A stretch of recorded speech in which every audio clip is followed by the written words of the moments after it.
Engine spin-up time almost complete. Total time 5 minutes 22 seconds. Right on schedule. How are the helium-3 valves holding, Nova? We double-checked the leakage concerns this morning before the launch. All signs green. Any changes to the calculation sequence from Voltaire? No changes since we uploaded the last figures yesterday. It's a clean shot from here to Jupiter. One day the computer will be on board the spaceship. Just imagine that. One miracle of science at a time, Canaveral. Counting down. 5, 4, 3, 2, 1.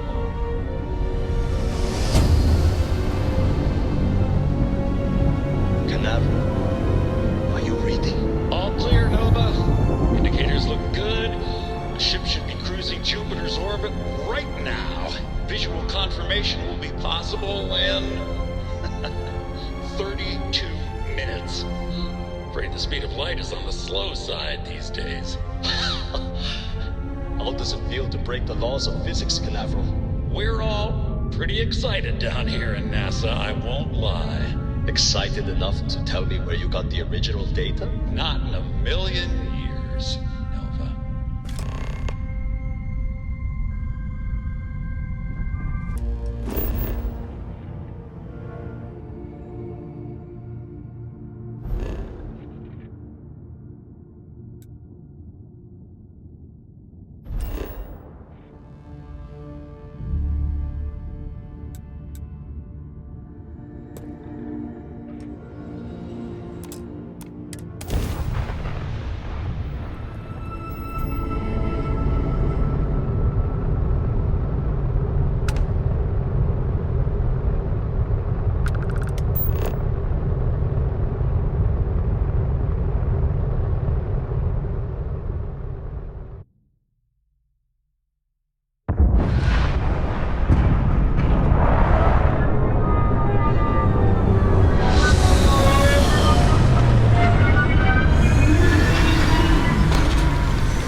Judith Tatien. The recent delivery from Mars is unsettling. I was expecting rock samples or maybe fossils of microbial life.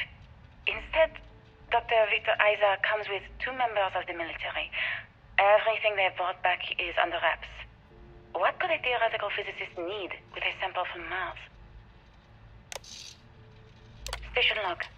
Dr. Judith Tatien. I've been trying to cozy up to Dr. Isa, Victor, to see what is going on. His team has completely commandeered one of the labs with those 2 military handlers, checking who comes in and out.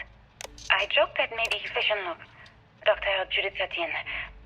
I have never been so nervous since I defended my dissertation. 4 hours talking to Victor and his team about theoretical metals, atomic bonding, even a half-hour divergence into magnetism that I'm pretty sure was to throw me off the trail of what we were actually talking about. Then, I got to see the lab. I don't know how much I should say, but the periodic table just got thrown out the window.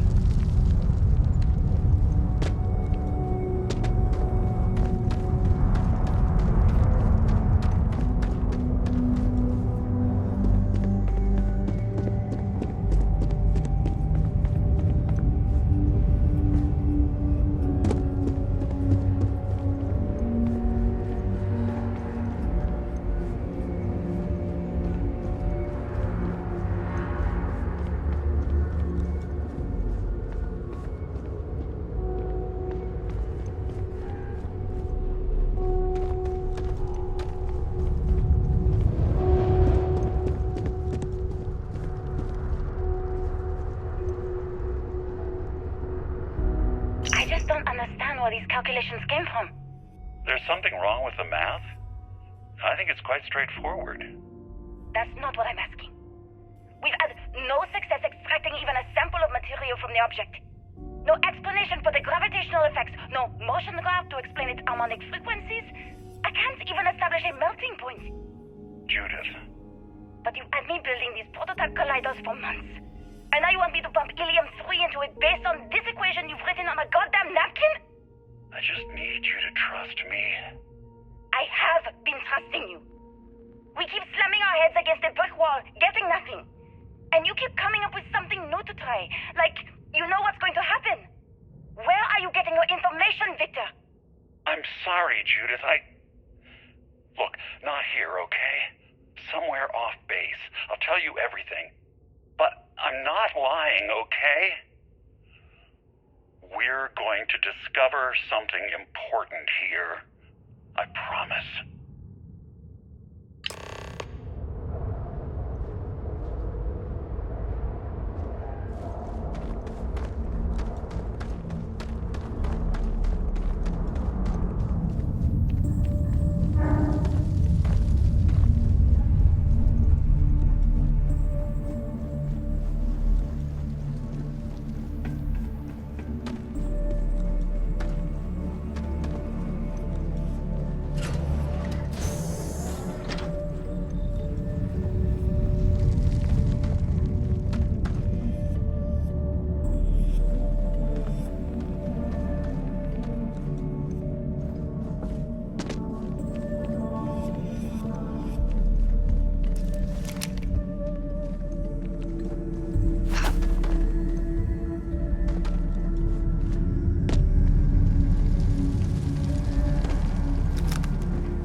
Project log. Dr. Victor Isa. We turned on the prototype today. The gravitational field around it began to fold as we long suspected. Complete reversal of... Project log. Dr. Judith Tatien. I watched the gravjet tests from the moon today. It was the first time we were able to talk to the team at Nova Galactic directly. So many things were under wraps before, but now everyone wants all the publicity they can get. I'm already seeing proposals for manufacturing androids of drives. Expeditions to Alpha Centauri and beyond. It's also overwhelming and worrying. It could take years, decades, before we know what all these side effects of operating a grav drive can be. But no one wants to hear that right now. Like a bunch of pioneers racing towards the edges of the frontier without knowing about the grizzly bears in the mountains.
I never actually got to visit your labs back when we were working on the grav drive projects.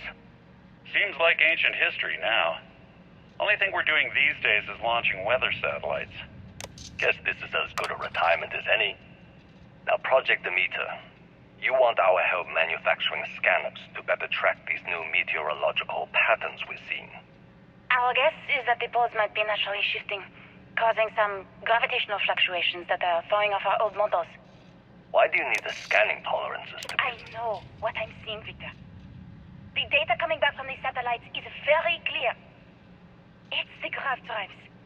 All those jumps from the moon. At this rate, Earth's atmosphere is going to start sputtering out into space. My name is Dr. Victor Isa. And if you're listening to this, then you probably already know the truth. I was young when I first headed the retrieval team of an odd gravitational anomaly on Mars. But I kept what really happened that day hidden from everyone except one, of course.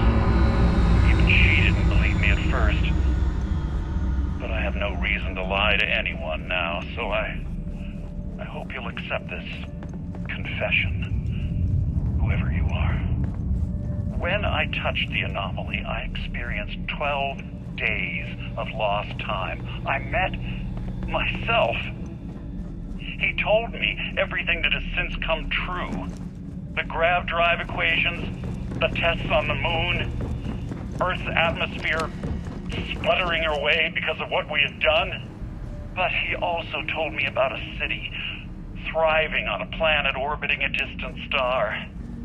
Human culture, art, music, lifestyles evolving and shining brightly across all of space.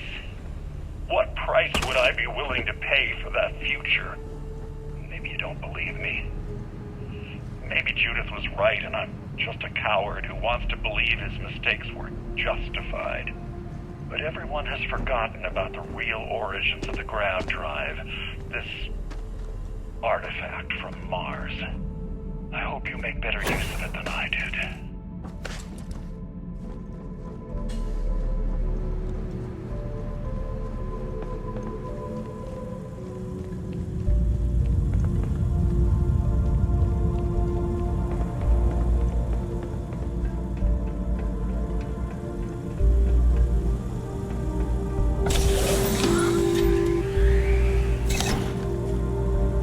Constellation, we've arrived on the surface of Earth. We need...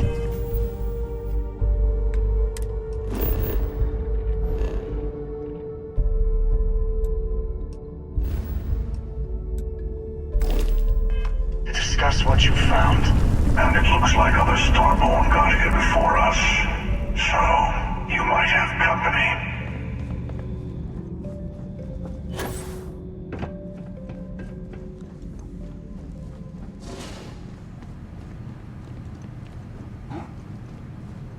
Always walking.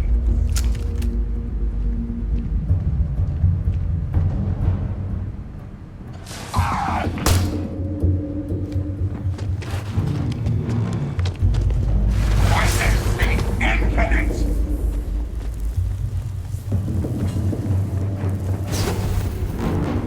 You will fail. Time and space. Boom. Stars take you.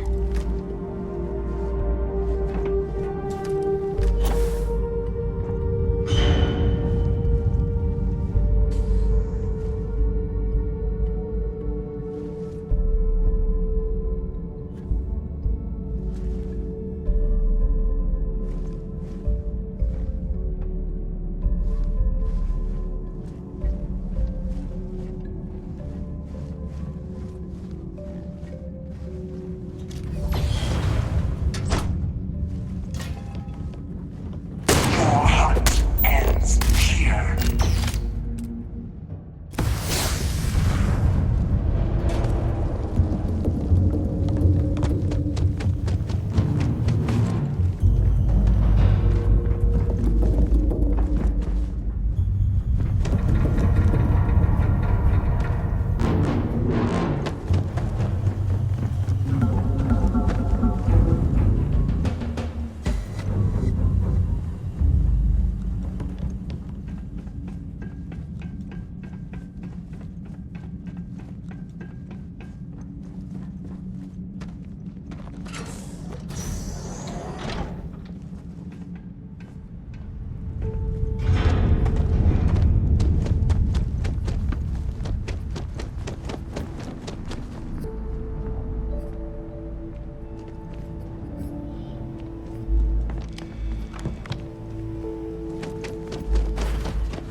Do you understand now why I asked you to come here?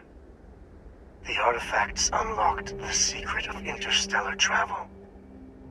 At the cost of Earth. An easy trade, honestly. Why have one world when you can have all the settled systems?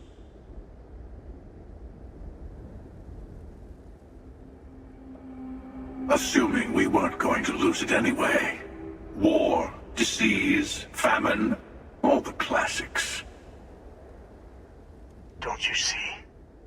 The power of the artifact forced humanity to the stars. They didn't get to make a choice. How many would have chosen Earth? What gave Victor Isa the right to choose for them? You see the hypocrisy in what the emissary is saying, right? They don't want to rob people of their free will, but then they steal the artifacts for themselves.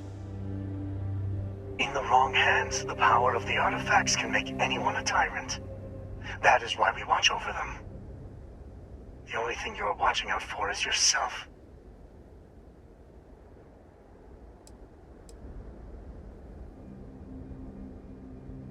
Don't be a fool.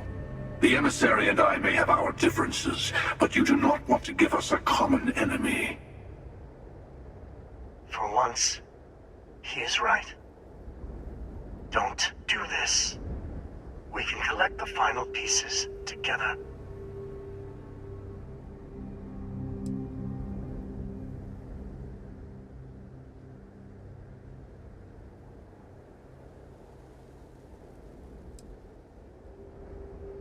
Well, look at that.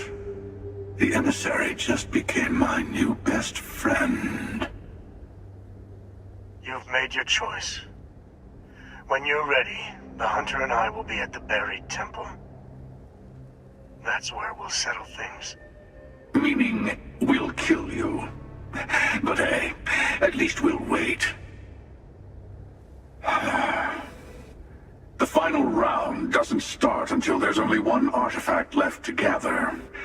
And if I'm not mistaken, Constellation has one or two to go.